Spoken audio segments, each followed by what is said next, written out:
নমস্কাৰ বন্ধু বান্ধৱীসকল, স্বাগতম আপোনালোকক আৰু এটা নতুন ভিডিঅ'লৈ।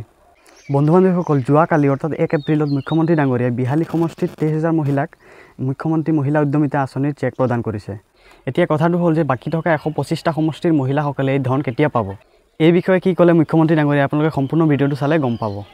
মহিলা উদ্যমিতা আঁচনি আপোনালোক সকলোৱে জানে, আত্মসহায়ক গোটৰ সদস্যসকলক প্ৰথম পৰ্যায়ত 10,000, পৰৱৰ্তী পৰ্যায়ত 25,000, তৃতীয় পৰ্যায়ত 50,000 এক সুন্দৰ আঁচনি আমি নিৰ্মাণ কৰিছো।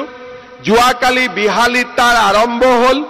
এতিয়া বাকী 125টা সমষ্টিত আমি বিধায়কসকলৰ লগত কথা পাতি আলোচনা কৰি এটা এটাকৈ আমি সভা কৰি আপোনালোকক দি যাম আৰু যোৱা 1 এপ্ৰিল তাৰিখে এই আঁচনিটোৰো শুভ উদ্বোধন কৰিবলৈ পাই আমি গৌৰৱ অনুভৱ কৰিছো।